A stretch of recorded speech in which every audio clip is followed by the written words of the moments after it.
Salut à tous. Salut à toi, j'espère que tu vas bien. Ta famille aussi, moi je vais super bien par la grâce de Dieu. Pour tous ceux qui ne me connaissent pas, moi c'est Dr Irénée Fautier, médecin neurologue et généraliste aussi. Alors, au préalable, je te prie de t'abonner, abonne-toi et reçois gratuitement une consultation, un avis médical. Et la consultation et l'avis médical se fait sur Messenger. Ça se fait online sur Messenger pour le respect du secret professionnel. Donc, envoyez vos messages sur Messenger, sur Facebook. Alors, vous pouvez m'envoyer une invitation ou bien m'envoyer directement un message et puis on en parlera de votre problème. Alors, aujourd'hui, on parle de quelque chose de très important pour les hommes. Ce thème est particulièrement adressé aux hommes, mais les femmes aussi, elles peuvent suivre parce qu'elles peuvent être instruites et pratiquement, ça attire l'attention. Ça peut sauver la vie aussi à leur conjoint. Ça peut sauver la vie à leur conjoint. Donc, c'est aussi adressé aux femmes. Alors, de quoi il s'agit-il? Avant d'aller plus loin dans le sujet, j'aimerais d'abord te demander si toi, généralement, si déjà tu as ces problèmes, que tu as cette sensation de vouloir uriner urgemment à tout bout de chemin, et quand tu vas uriner, ça te brûle. Tu as toujours comme l'impression que la vessie n'est pas vide. As-tu des problèmes d'érection? As-tu des problèmes de fécondation, de fertilité? Alors, si tu as tous ces problèmes, sache que cette vidéo te sera d'une aide capitale. Alors, de quoi il s'agit-il? Aujourd'hui, on parlera de la prostate. La prostate, c'est une petite glande chez l'homme. Elle est présente que chez l'homme. Les femmes n'ont pas de prostate, raison pour laquelle j'ai dit c'est un sujet pour les hommes. Alors, la prostate, c'est une petite glande située en dessous de la vessie. OK? Et elle est traversée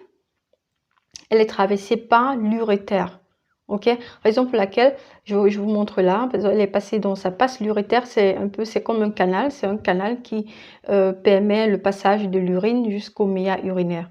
Alors, donc ça va de la vessie là, ça traverse l'urétère, ça traverse aussi le pénis jusqu'au méa urinaire. Raison pour laquelle on parle chez l'homme d'appareil urogénital.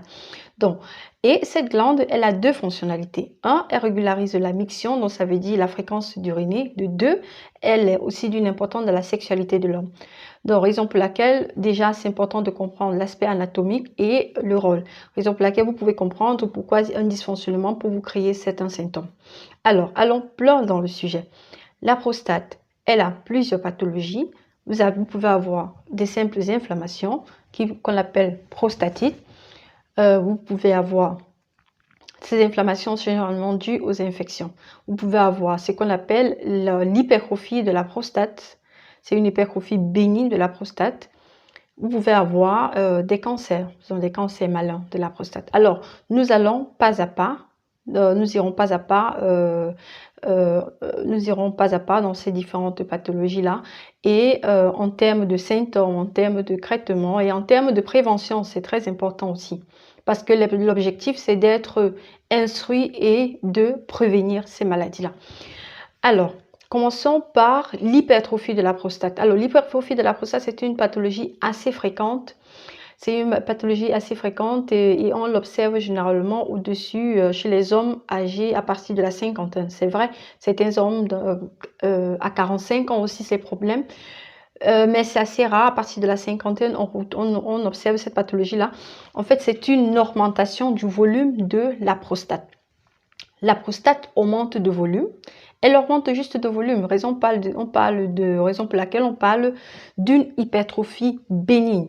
Et quand la prostate, elle augmente de volume, pour ceux qui ont compris déjà ce petit schéma sur l'anatomie, qu'elle augmente de volume, qu'est-ce qui se passe? Elle comprime l'urétère. Alors l'urétère, c'est ce canal-là qui permet le passage de l'urine. Donc elle comprime sur l'urétère et en même temps qu'elle comprime sur l'urétère, elle presse aussi, elle exerce aussi une pression sur la vessie parce qu'elle se trouve en dessous de la vessie. Raison pour laquelle le patient, la personne aura toujours cette sensation d'aller aux toilettes. Donc, cette stimulation de la vessie-là vous donne cette sensation d'aller faire pipi tout le temps. Et quand vous allez faire pipi, vous faites pipi ce sont des petites gouttes qui viennent parce que normalement, la vessie est stimulée généralement quand elle est assez pleine, quand la vessie atteint un certain volume chez une personne normale.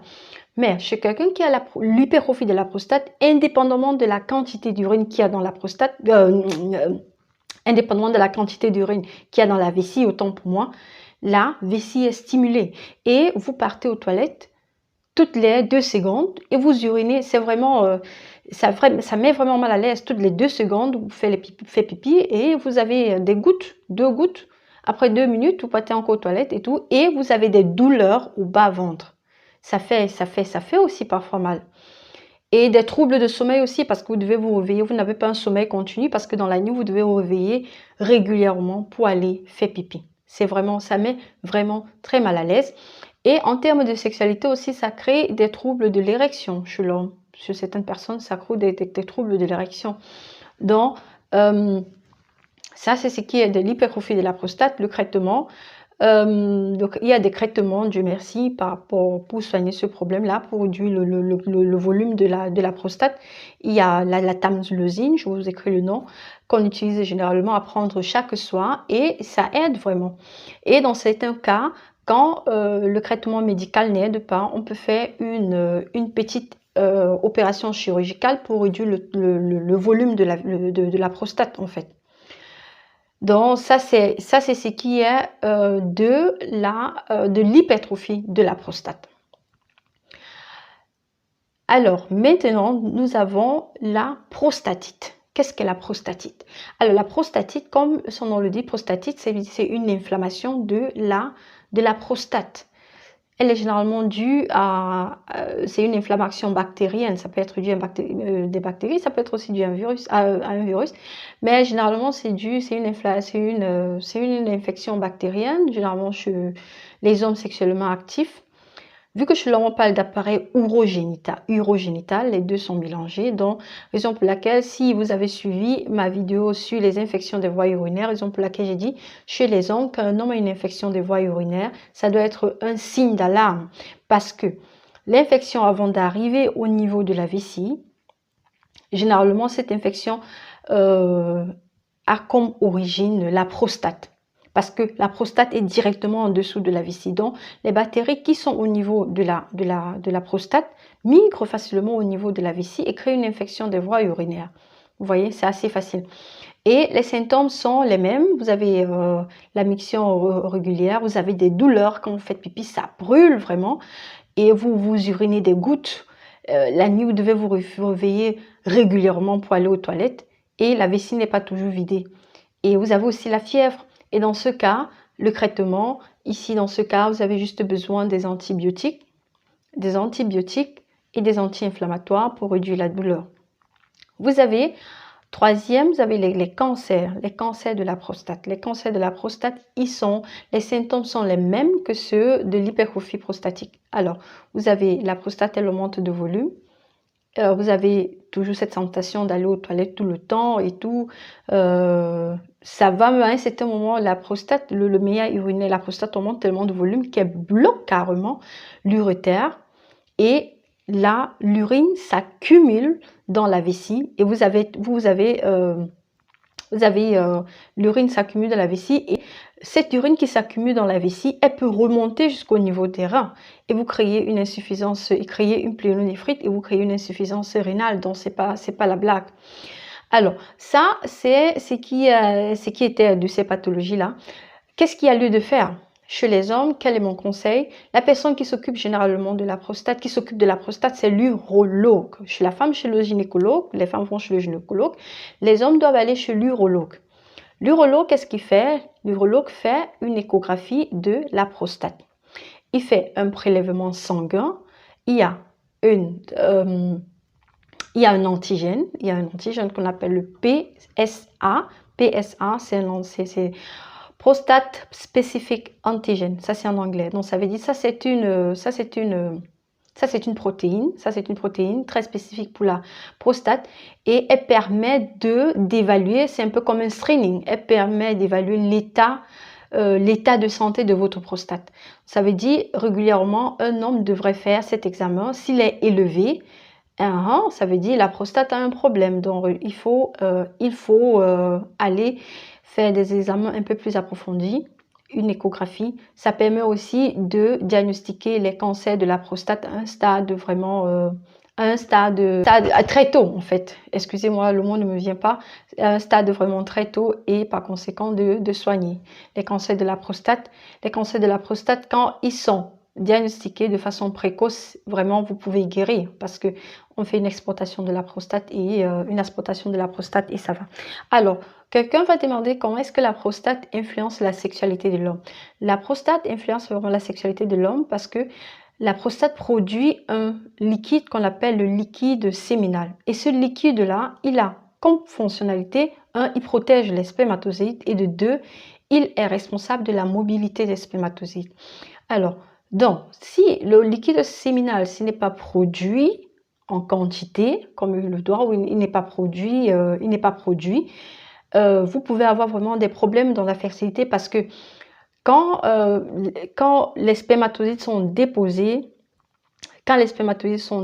déjà au niveau du col de l'utérus de la femme, le fait dont ça favorise la migration des spermatozoïdes, donc ça permet aux spermatozoïdes de se déplacer jusqu'à rencontrer l'ovule et à rencontrer l'ovule au niveau des chromes où se déroulera la fécondation.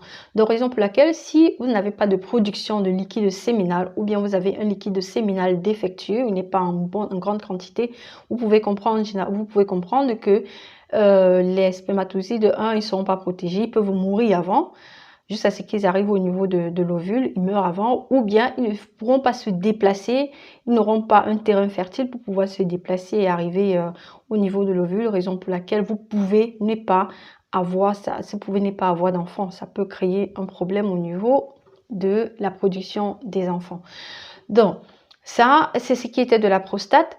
Donc, si vous avez des questions, posez vos questions en commentaire.